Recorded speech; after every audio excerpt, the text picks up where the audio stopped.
Right now, there are 70,000 plus U.S. veteran-owned franchises. They gross $140 billion a year and also $24.4 billion in labor. That's hiring dollars that they distribute out to salaries. And also, don't forget this, $41.6 billion gross domestic product. Ambitious vets, we know how to get shit done, plain and simple. Sometimes you don't have to go through the learning curve of starting your own business. Sometimes all you need to do is plug your determination, your mission-centric mindset, discipline, and all the other soft skills we are known for as veterans into a proven, viable business to create an impactful life post-military.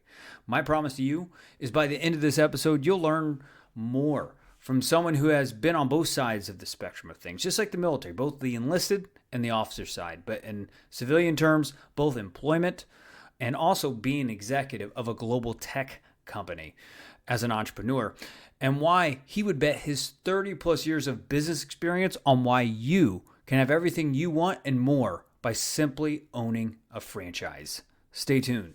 Get out of the military and you come into the civilian side of the world. Every franchise works on that same model, right? You sign a long-term contract, you put in an equity injection, they bring you into training, they train you on the brand, how to run the business, how to hire people, what the product is, unique value proposition, unique sales proposition, all the things that you need to understand in order to deliver a product into the consumer market. Yeah. So if you've been successful in your military encounter, you can take all those skills that helped you climb through the ranks, get more responsibility, get better assignments, can be taken and applied into a franchise with similar results. Before we dive back inside the trenches with Rich Ashe, with the rest of the interview, I just want to say thank you to your Brute Force. They are a lifestyle brand which attack every day and train accordingly for the job at hand. Brute Force believes in functional strength and blending traditional fitness with unconventional training methods. That's why they've created a variety of gear and training with an emphasis on unstable and shifting loads. Think about it, ambitious vet. You are in a everyday lifestyle right now with uncertain circumstances. You might as well learn how to train accordingly and build that mindset to keep going despite all the unstableness that may be perceived around you. Their gear is battle tested from the box to the front lines of the U.S. military and is as tough as it sounds.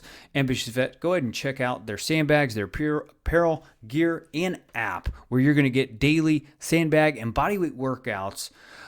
These workouts are derived out of the Brute Force ULU trademark, unstable load, and odd object training methodology, ambitious vet, and they even back everything up with a warranty, both repair and replacement, because if you're anything like me, you're throwing that thing around, taking everything out on it. So ambitious vet, that link will be in the show notes below. Welcome to the Ambitious Vet Podcast. My name is Chris Hoffman. I'm a Marine Corps combat veteran turned social entrepreneur. Here I dive into the trenches with today's most ambitious, goal-oriented, and growth-minded military veterans on the planet with one mission in mind. And that is to empower you, ambitious vet, with the golden grenades needed to break through new levels of satisfaction, fulfillment, and success after stability has already been figured out.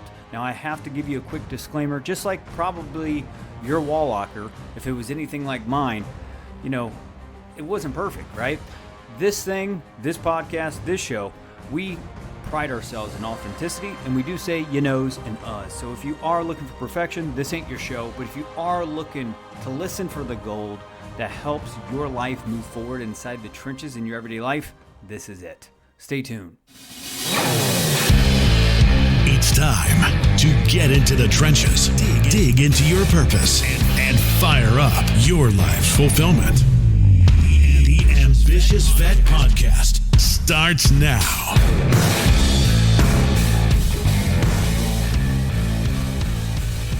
What's going on, ambitious vet? We're right back inside the trenches today with Richard Ashe. Rich is a veteran of the United States Marine Corps with 30 plus years of business experience and the founder and president of Veteran Franchise Advisors. He served the Marine Corps from 1976 to 1983 in the infantry units. After 2 tours, he worked as an electronics technician for a major communications company. And over the next 20 years, ambitious vet, he earned a degree in marketing and worked his way up the ranks to serve as the vice president of global marketing for an international software company. He helped companies such as Chase Bank, Xerox, Compaq, Hewlett Packard expand and start new businesses. Now, he's participated in 4 software startups and started 2 businesses on his own. Well, like I kind of see it, ambitious vet, he has been on both sides of the arena, just like the military, the enlisted side and the commissioned officer side of the military. But what's cool is he still has a big mission, and his mission is building America with American heroes. Rich, are you there, brother? I am. Nice Brother, to see you again, Chris. Welcome to the show, man. It's been so long. Wow, yeah. It's been forever. Well, man, I mean, you have tons of experience. I'm excited about unpackaging really how an ambitious vet can really expand, connect, and even, impact in the veteran franchise, arena. I mean, you have nearly a decade, if not more, experience. So I'm really excited to dive into it. I'm excited to tell you about it. Perfect. So tell us more about you and kind of your background and what's kind of fueling your everyday life right now. Well, I give you the Reader's Digest version. Born in New York City, in the Bronx, typical middle-class family. My father was in the Army. He was in the 82nd Airborne Division. So a lot of discipline in my house. I was bouncing quarters off the old mattress when I was like 5 years old. So got out of high school. Actually, when I got out of high school, I already had a son. So that was kind of the driving force behind everything I had to do as far as building a life, building income for myself, for my family, and making sure that my family was taken care of. So that was kind of the driving force in getting into the Marine Corps. It's the only place I can go to get an education, make some money, and do all the things that you need to do, start to build your life and build your success. That's really awesome. I mean, what I hear in that is just valuing family, right? And having that kind of point you in the direction that has you feel successful, correct? Yes, that's correct. I mean, like I said, not a lot of options. I was actually planning on going to MIT, but that didn't kind of work out because I had a child so young. But that kind of enabled me to kind of, pull back the drapes, so to speak, and really focus on, wow, what do I, the ultimate question that everybody asks, when they get out of college, when they get out of the military, well, what do I do now? Yeah. So I answered that question, and I had a great Marine Corps career up until the last couple of years. But everybody runs into struggles, in the service with challenging command personnel that you have to deal with. So when I got out, I started to rebuild my career. The Marine Corps gave me a great blessing in sending me to electronics school. I had the opportunity to work on a joint services project with the Air Force, the Navy, and the Marine Corps. And it gave me a lot of lessons on how to manage multiple relationships, as well as excellent training in electronics. Getting out of the Marine Corps, I was once again blessed again, lucky, right place, right time, right? And I walked right into .com, right when the internet was kind of just starting out, and there was lots of companies out there looking for qualified technicians. So I started off as a simple bench technician working, swapping transistors and resistors on circuit boards, right, for very high speed communications equipment. I think they were 1200 bits per second at the time. I'm really showing my age here. And I worked my way up from that bench technician to being a help desk support guy, to being logistics and supply, to being professional services, and then going into sales engineering, or keeping the salesman honest, as I like to call it. And I took all those lessons learned coming out of the military and applied them in my career. And I went from working for a great communications company. I relocated back to New York and got a job at Chase Manhattan Bank as their network engineer. I had the honor and privilege of ripping out all their old equipment and installing new stuff, the client server network stuff that they're still using today. And I just kind of kept climbing the ladder, looking for, what do I need to know now? What do I need to learn? How do I go out and continue to advance my career? I went back and got a marketing degree because I felt that the technical side I had very well under wraps, but the business side and how to actually take products and bring them to market, I was clueless. So I went back, I got a marketing degree, and then I started using the marketing degree and lucked out and got into my first business. I had a very, very senior partner who brought me in because of my technical knowledge. And I actually had the opportunity to partner in my first company, which was a network design architecture company. We ran that for 5 years, tremendously successful. All companies were kind of in that mode of converting their systems. So we were doing very, very well. And unfortunately, we wrapped up the company. My partner, he was a little older, got a little ill. So we had to wrap up the company and sell it back to the founders and all that fun stuff. But then I went out and I went back into corporate America with all this knowledge of, well, this is how you run a business. And I looked around, started looking at different things, looking at different business models and what I wanted to do next. And I started my next business. And that one crashed and burned like a F-16 heading down at Mach 1 into the ground, right? It just burned up all the money that I had made and burned up some more that I had saved, right?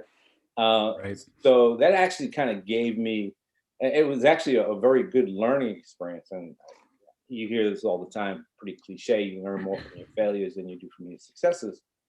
And what I learned from that was the practical application of the marketing classes that I had just kind of finished a few years earlier, and how that plays into being successful as a business owner. It's not just about creating the business, it's about marketing the business, it's about a product development timeline, creation, and all that fun stuff. Understanding the demographics of your target market, marketing strategy and how you're going to reach them and all that fun stuff. It was actually a really great business idea. It was just way ahead of its time. The name of the company was called Computer Tutor, and the business model was to go out and help everybody connect into the internet and start using the internet for all the things that we use the internet for today. Unfortunately, This was in 1990. Other than myself and a few of my friends, nobody had computers in their home, right? And I did not take that into consideration. I figured, I've got a product. This is really cool. Everybody's going to want this. They're going to run out and buy a computer just to have my product. And I had to kind of cart before the horse sort of thing. And if I had waited 10 years and sat on that business idea, I would have been the Geek Squad, right? Because that's exactly what the Geek Squad does, right? I was thinking home automation, hooking up, stereo systems throughout the house and speakers and remote control and all that stuff. Yeah. So that was my lesson in failure. So with those two together, I licked my wounds. I went back into corporate America and I asked the question, is there an easier way? Is there a better way to do this? And that's when I came across the franchise model. Awesome. So before we dive into that, because I'm super excited to, have Ambitious Vets see like a more efficient, more turnkey approach to building a business versus trying to go figure everything out that you just kind of broke down, because business can be very complex, right? Before we dive into that, two things that I heard that were really awesome. If you're constantly in the continuous learning mindset, you'll find yourself manifesting even opportunities, right? With that senior partner bringing you in for a company that you helped ran for 5 years. Like that would not have happened, it sounds like, if you weren't constantly figuring out like, what do I need to learn next, right? I got technical skills, but I have to learn the whole unit of a business, right? And yours in your case was marketing, right? And I think if we constantly have that growth mindset consistently every day inside the trenches, ambitious vet, I really feel like opportunities will find you, and you won't have a scarce opportunity inventory, right? Rich, would you add anything to that? Like anything else as far as golden grenades you would suck out for that right there? Yeah, I think the most interesting question, right, or the interesting statement that I have is, you don't know what you don't know. And unless you go and start to explore areas of personal development, of business development, and you run across things, wow, I wish I had known this 3 years ago, right? Right. Marriage is like this. I like to equate this to marriage, right? Wow, if I had known what I know now when I first got married, then there was a couple of years in between there, it wouldn't have been so hard, right? That's funny. And that's kind of the thing. From the outside in, running a business looks relatively straightforward. From inside out, it's like flying a helicopter, right? You've got pedals, you've got levers, you got forward, you got backwards, sideways. You don't want to get into auto rotate and all that fun stuff. You got so many things going on in the cockpit there that if you're not experienced and a skilled pilot, you will crash that helicopter. And business is the exact same way. You got to know what lever to pull at what time and how hard in order to make the vehicle go where you want it to go. That's such a good metaphor. That's really good. And the other thing is I always tell people this, and people look at me strangely. Forget about the money, right? A business is designed to make money, right? Every business is designed that way. What's your passion? What do you love, right? If money was not an issue, and you had to get up every morning and do something, what would that something be to generate revenue? Right? And that passion will lead you to the money. The money will find your passion. If you chase the money, you are going to run out of steam before you actually catch it, because every day is an arduous task to move forward. That's good. No, I love that. And with that, I want to kind of transition into how ambitious vets can, just learn more about franchising, right? For me, with building the Ambitious Vet Network, which, Rich, you're learning very in detail the efforts of the Ambitious Vet Network on the back side of this, and even outside of the show. But with building the Ambitious Vet Network, it took us 2 years to even start building an audience, right? Knowing our messaging, even having a proof of concept. And I think a lot of, veterans get out with huge ambitions, but their human capital or something like that does not match that vision, right? And it takes time when you don't have the, human capital, financial capital to get things going.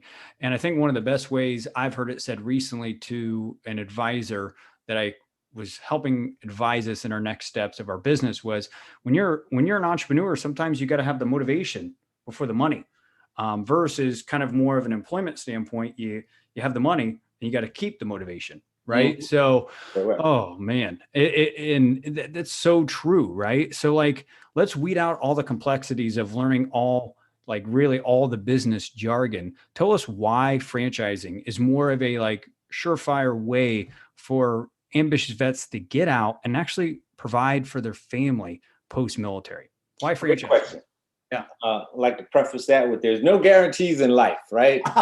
Yeah. When at the end of the day, when you look at the box, there's a mirror in there, and what determines your success is what's in that mirror.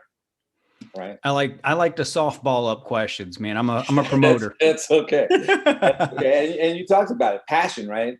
Yeah. Passion is what drives you. So you really have to have a really good self-assessment of what is going to make you happy, make your family happy, make your family successful, and and move forward, continue to evolve in life. The reason that we got involved in franchising, we looked at a number of different models. The Veteran Franchise Advisor was started back in 2010, right after the 2008, 2009 recession, depression, housing crash, whatever you want to call it. And the interesting thing is, when you look at unemployment numbers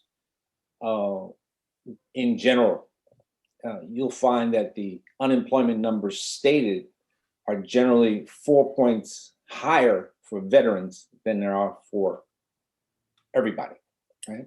So if the unemployment rate is at 14% for the general population, for veterans, it's 18, 19%. Really? Yeah, it's kind of, I found that amazing as well when I read about that. So we've got all these guys coming back from Gulf War I, Gulf War II in 2010.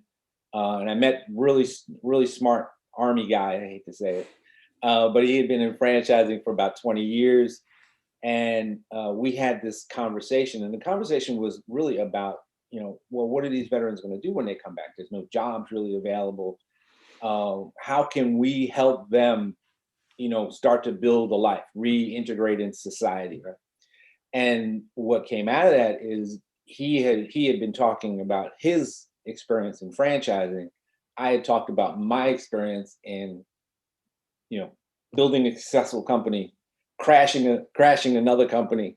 And the time in between those two conversations, I had done a boatload of research on franchising, even coming close to pulling the trigger on buying a franchise myself. Luckily, longer story, but I did not pull because the market, what I had learned in my second company that crashed and burned, led me not to pull the trigger on the franchise, because the franchise that I was interested in and I was passionate about was in the music and movie business. And we all know what happened to Blockbuster, so you can surmise from that exactly why I did not pull the trigger on that. So we looked at veterans coming back, how we're going to help them. We talked about, starting businesses and coming up with, well, why can't we help them start any business? Well, entrepreneurship has so many variables, right? There's just so many different things that can go wrong, that can go right, that there are unanswered questions to when somebody comes up with their own idea, right? So we said, well, franchising, proven business model, right? McDonald's, Subway, I mean, you can go down the list, Red Mango, Always Best Care. I mean, all the different industries that are involved. And we said, well, why don't we help them by educating them on starting a business using the franchise as the model for success? And so I started thinking about that, and I said, so what would be the compelling reason that a veteran would go into franchising? And I said, well, that's an easy question to answer because I'm a veteran and I've been researching franchising for a while. And the conclusion I came to is, well, what is the largest franchise model in the world? It's the U.S. military. Right? They take people from all across the country. Doesn't matter what your education level is, doesn't matter where you grew up, whether you're in New York or you're in Ohio or you're in Mississippi or in North Dakota.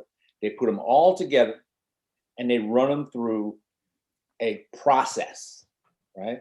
Yeah. And as they run them through the process, you learn the different aspects of what it's like to be a soldier, sailor, Marine, or airman, right? And when the light bulb went off for me, right? Well, the one thing that you want when you start a business is to have at least some sort of successful track record in being able to follow a process, a standard operating procedure, right? And that's what every military guy knows, right? You sign a long-term contract when you join the military. Your equity injection is saying to Uncle Sam that, yes, sir, I will run towards the bullets when you tell me to, right? That's your equity injection into being a military person, right? And the first thing they do is they send you off to boot camp. You go to boot camp and you learn how to represent a brand, right? Marine Corps, Army, Navy, whatever. We stood on the yellow footprints, you and I, me Yep. and Paris Island. I don't know if you got sunglasses with your trip. Oh, I climb mountains. I was West Coast. There you go. I didn't deal with the There you go. bugs. There you go. Well, they send you off to boot camp and you learn how to represent a brand, chain of command, general orders, all the necessary things that now make you a Marine, right? And when you leave boot camp, basically that's all you are. You're a walking advertisement for the brand, right? Yeah. Know when to salute, know when to, know how to walk, talk, and eat in a military proficient manner. Once you're done with learning the brand, that's when they send you to military occupational specialty training, your MOS training, right? If you're going to be a cook, they're not teaching you how to fly helicopters. If you're flying helicopters, they're not teaching you how to shoot artillery, right? You learn a specific assignment, specific job, specific education in one specific area where you're going to perform, right? You come out of military occupational specialty training and they assign you to wherever you're going to be working, right? Your territory. That's so interesting. Do you mind if I add something? I don't want No, go ahead. to pull you away from your train of thought because this is amazing content.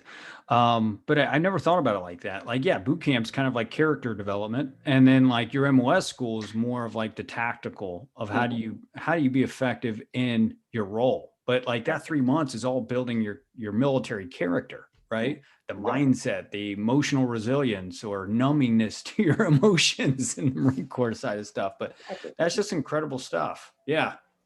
Yeah. So yeah, your brand. I mean, your personal brand. Well, this is the group brand, right? Mm-hmm. And you get out of your military occupational specialty training. They send you off to wherever you're assigned to work, and you get there. You're ready to start working. And you're like, okay, I'm doing what I'm supposed to be doing. Oops, I have a question. What do I do? Well, I saw that in my training manual. Let me go back and check my training manual. Oh, no, that must have been in the standard operating procedures. No, it's in either place. Hey, let me ask one of my peers who've been around for a while, what do I do with this, right? If the answers aren't there, you run it up the chain of command so you get all the information you need to execute your mission. Right. That is the way every military person is trained. Every veteran goes through that same process. Get out of the military and you come into the civilian side of the world. Every franchise works on that same model, right?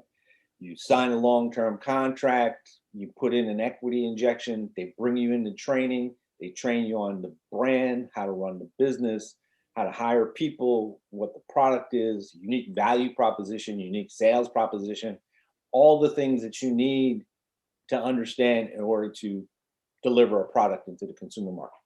Yeah.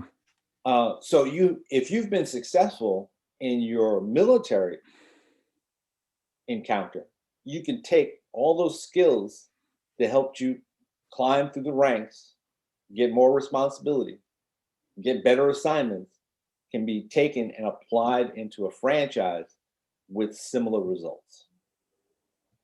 Yeah. Yeah.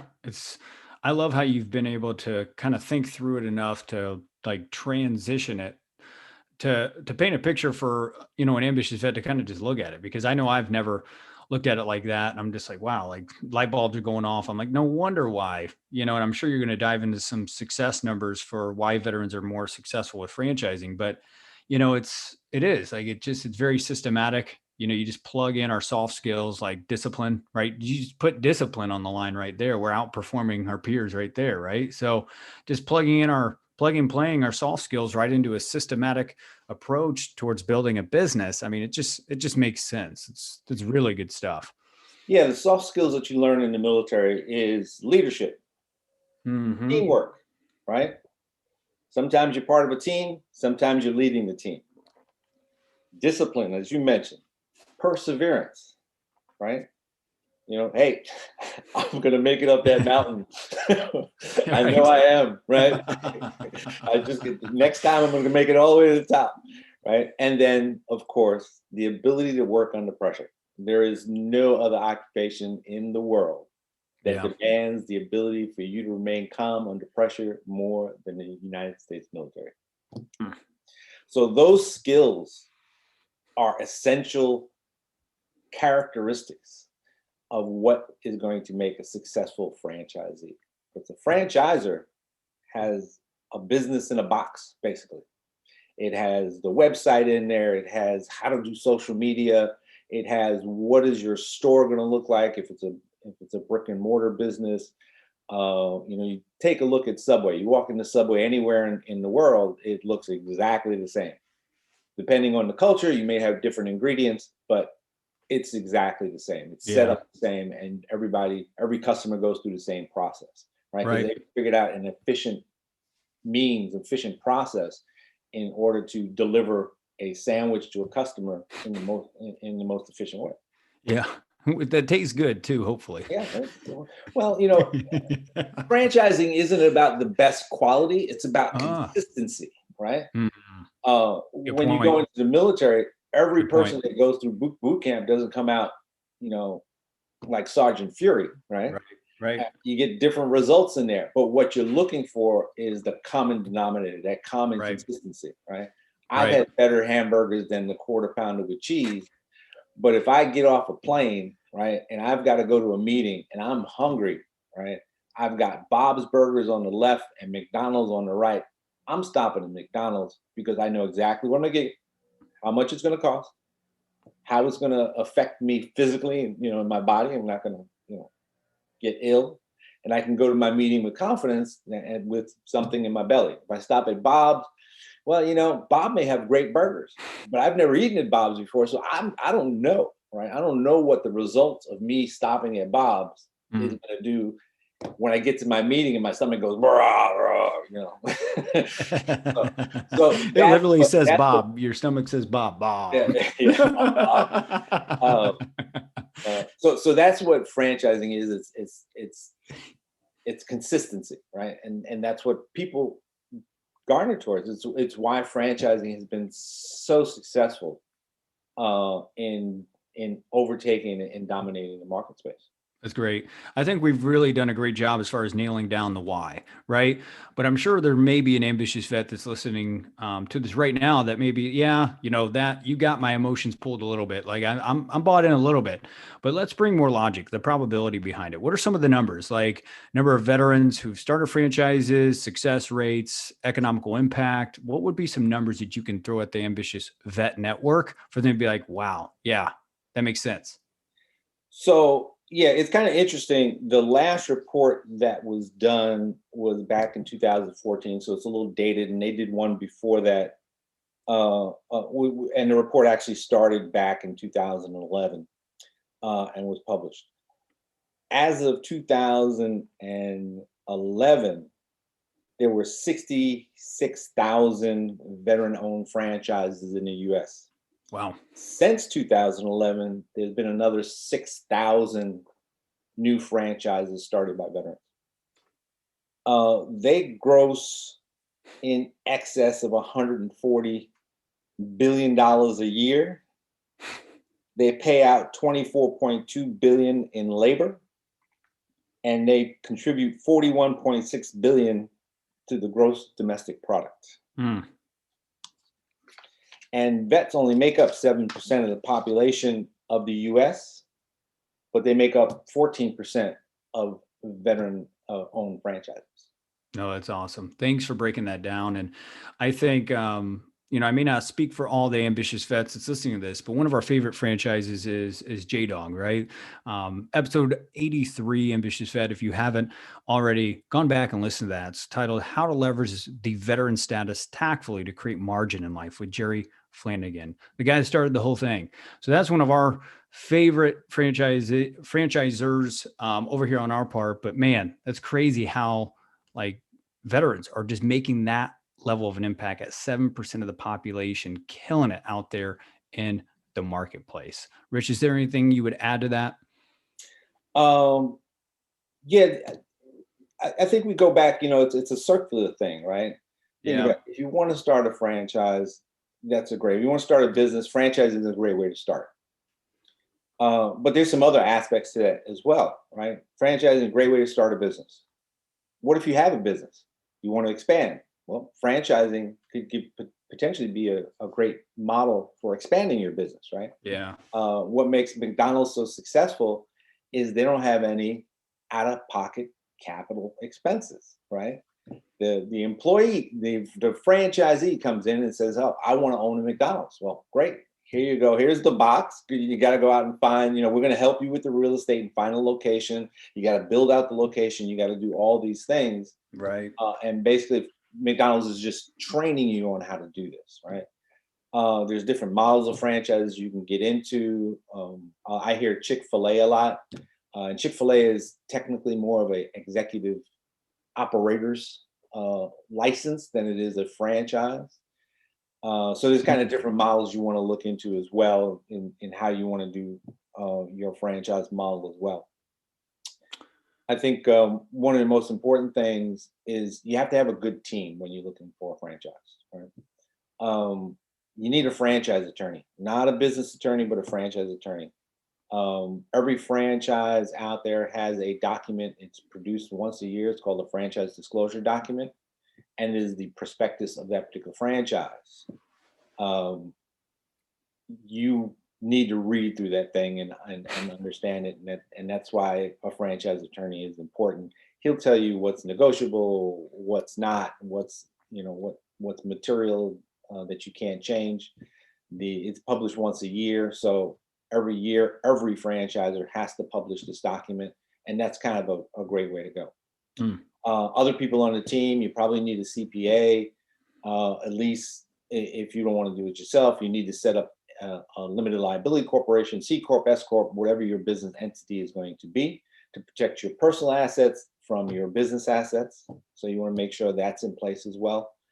And then also, I would suggest a broker, right? There's good ones, there's bad ones, right? That's Like definitely true. Good real estate brokers, bad real estate brokers. Good franchise brokers, bad franchise. Good stock brokers, bad stock brokers, right? Bernie Madoff was a bad stockbroker, right? And what a broker brings to the table is a level of experience and intimate knowledge of franchising, right? Most good brokers have owned a franchise at some point in time, was a franchisee, so they have that internal experience of what it's like to be a franchisee, and can give you some tidbits of knowledge on transitioning to franchise ownership. What's the things that you really need to focus on, and help guide you through the path of selecting the right franchise for you, based on your skill set, based on your investment capabilities, based on your passions and what you want to do. So that's what we at Veteran Franchise Advisors do here, is we actually take you from wow, I think I want to open a business, but I don't know what it is.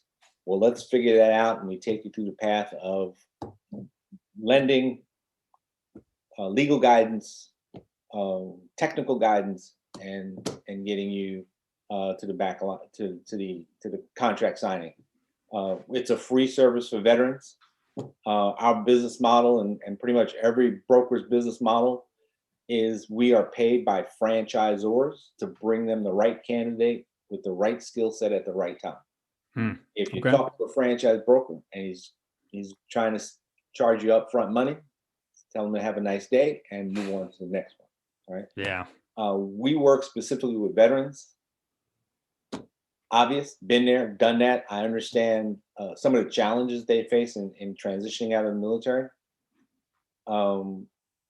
And I help them figure all that stuff out. That's what we do here at Veteran Franchise Advisors, and that's our specific niche. Right.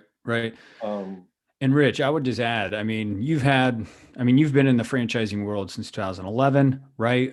You've been a part of the International Franchise Association from 2011 to 2013, correct? Yes, I actually sat on the board of the Vet Fran Committee for the International Franchise Association. Yeah, it's amazing. For a couple of years as well. It's amazing. It was fun. Let me tell you, I have never had a job for more than 5 years. I've been in this business for 10. Right now, part of that is IT world, no job lasts more than 3 to 5 years, right? Before a company gets swallowed or sold or split up or whatever. Two of the software companies I work for both got bought by Symantec, the Norton antivirus people, which was really cool. But every morning I wake up looking forward to talking to another veteran who's getting ready to transition out the military or has transitioned out of the military, and helping them figure this algorithm out, figure out this math problem, right? Things I tell guys, listen, if you're thinking about getting out a year from now, 2 years from now, a couple of things to focus on. Put some money away. You don't really need that new car or motorcycle, right? You just got back from a deployment, you got a big check sitting in the bank for you. Don't buy a motorcycle, okay? Leave the motorcycle alone. Or pimp out your Mitsubishi Eclipse like I There did. you go. There you go. And your credit score, right? That is a big thing, right? When you go to the Small Business Association or the banks that work with the Small Business Association to get a loan, your credit score is your essential credibility in whether or not they're going to give you money, right? Right. And that's the other reason that we kind of focused on franchising. When you go to the bank, you can go to the bank at any time with a franchise disclosure document with a chosen franchise, right? Your resume and your equity injection, right? And say, I want to invest in this franchise, right? And the bank looks at your credit worthiness, right? They look at how much you have to inject into the business, and then they look at the franchise. Right. If the franchise is a viable franchise, right, then you get the loan. It's just as simple as that, right? If you go to the bank with a business plan and an equity injection check and your resume, and it's not tied to a franchise, it's your own great idea, it could be the best idea in the world, they're going to tell you to go out, run the business for 23 months, show me a pro forma where you are able to take your product and make money from it, and then we'll give you a loan. So there's a 24-month delay in getting a small business loan for your business, which you don't encounter in the franchising side. Yeah, because there's no proven pathway to profitability or return on investment or anything. There's no turnkey approach, which, yeah, I mean, I've learned the hard way with building Ambitious Vet Network, and, you know, we're experiencing some awesome traction growth, and I'm really excited for what's coming in 2021 and beyond Ambitious Vet. But yeah, it's all learning process. Now, Rich, I would ask you this. I know we got a couple more minutes with you. You know, it all sounds good, right? I want to conclude this with some possible cons that an ambitious vet be like, hey, that sounds too good to be true. Like, I've heard some of them. Sometimes you just need to, study the knowledge, a lot of time equity as far as learning the training manuals and how to manage people on board, potential employees and stuff like that. But what are some other potential cons, just so an ambitious vet's just like, hey, this is too good to be true? I mean, I know it's some of them. The initial investment is starts at what, $25,000 all the way up to, you could do like 2 million. I mean, what are some possible cons? Okay, with all pros there are cons, right? Yeah, exactly. And there's got to be, gotta have some yang with your yin, right? Number one, you're under contract, right? Most franchise contracts run 5, 10, 15 years. I've seen a 35-year contract, right? So you're signing a contract. It's just like in the military. You can't sign a contract for the military, go through boot camp and say, this really isn't for me, right? Yeah. You're in the Army now. Yeah, ain't going nowhere. Right? Yeah. So understand that you are committing yourself to a contract that's going to run for a period of time. Now, don't get me wrong. You're doing good business. You can turn around in 2 years, you can sell the business, right? It's just like any other business. You can still sell it. So the con is that you're committed to a contract. The other con is thinking that just because I buy a franchise, that it's just going to be successful on its own, right? And Yeah. you have to do the basic blocking and tackling, guerrilla marketing that you would for any business, right? Because when I go back to the statement I said, what the franchisor gives you is all the tools in a box. The only thing that's missing from that toolbox is you. And you being, I'm passionate about what I do. I'm going to follow the standard operating procedures and the technical instructions to the best of my ability. I'm going to scream for help when I need it, and do those things. So don't think that it's going to be successful just because you bought a franchise. And then coming back to number 3 is, this is why franchise brokers are really good franchise brokers are essential to your success, right? We know the stuff that's not on the website, right? Yeah, that's important. Yep. Quiznos is a great example, right? Quiznos used to be before Subway, there was Quiznos. When was the last time you seen a Quiznos? Oh man, it's been a while. Exactly. You know why? Because they were not a good franchise, right? They did bad stuff to their franchisees, and because of that bad stuff, they failed, right? So as a broker, we know what the background information of that Quiznos failure is, and we look for other franchises that are not doing the right things. Yeah. That equity injection, and this is something I love to talk about, because everybody asks me, well, I've got to put a down payment of $25,000, $30,000. Well, if you start your own business, how much are you going to put down? Okay.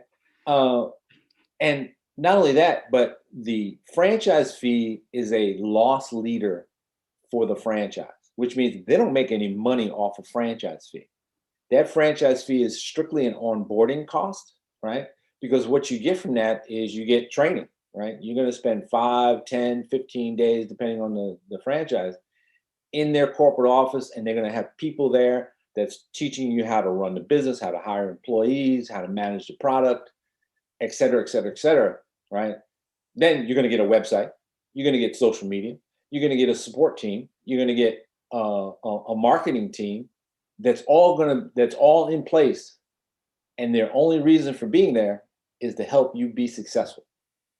Franchises make money on royalties from your revenue, right? If you're making 0 revenue, they are not making any money. Right? That's how that model works. So when you look at a franchise, yes, you want to look for all the success criteria. You want to go through the franchise disclosure document, which is your prospectus. It gives you all the information you need about your investment, where the money's going, who you're paying, and all that fun stuff. And those would be the cons, I would say, is contract. You got to work it, right? And be careful on your selection. Get a team around you to make sure that you're doing all the right things. You're doing your due diligence.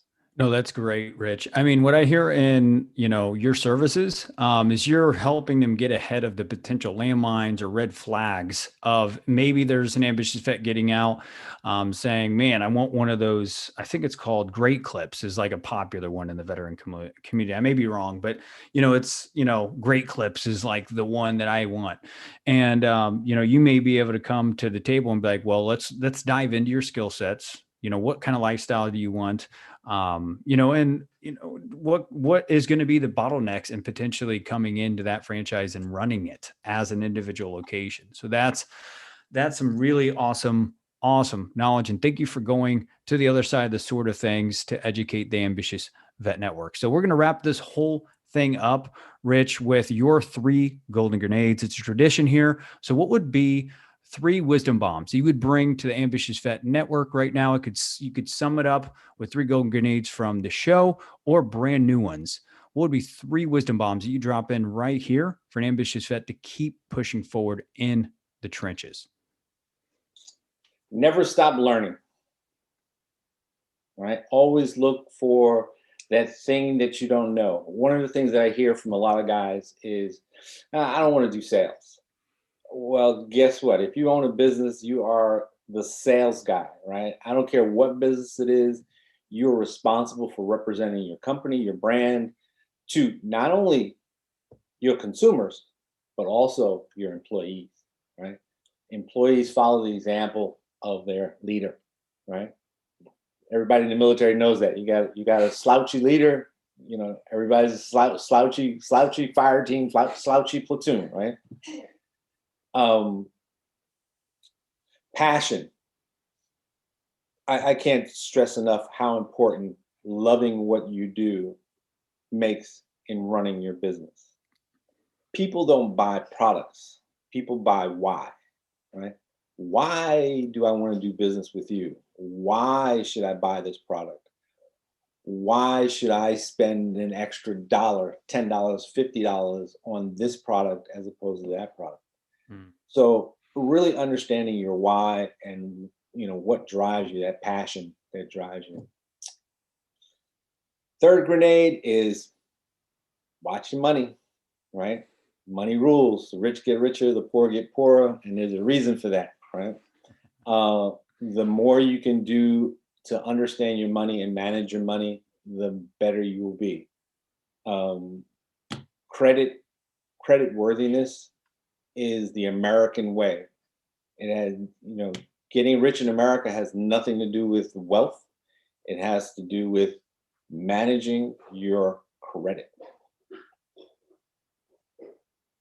That's great stuff. Ambitious Vet. Make sure you're paying attention to your money, financial literacy, and making sure you're finding potential experts like Rich here that could help you get ahead and be more proactive and potentially starting your next franchise company. Rich, man, where can people go find out more about Veteran Franchise Advisors and how to connect with you on a personal level? You can connect with me. You can go to veteranfranchiseadvisors.com. You can also call me direct 832-816-7424.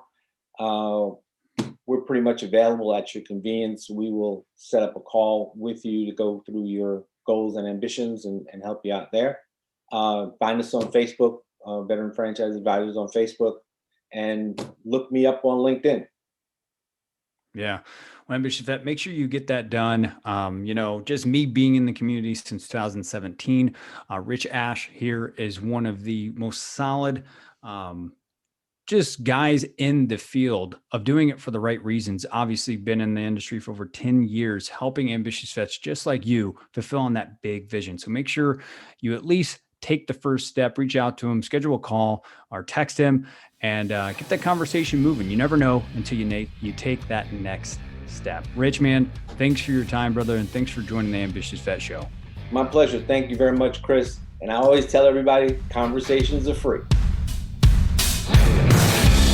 The Ambitious Vet is available on all popular podcast platforms. Go to vettrainingcoaching.com to subscribe, rate, and share with fellow vets. Again, thanks to Your Brute Force, a Colorado-based veteran-owned company. Ambitious Vet, if you're ready to get creative with your functional fitness during these times of uncertainty, why not train accordingly? Go and check out Your Brute Force and their lifestyle brand that's providing the gear, the lifestyle, and the sandbags for you to get a whole body type workout, but also to strengthen your mind for you to push through inside the trenches. Again, the link will be in the show notes below.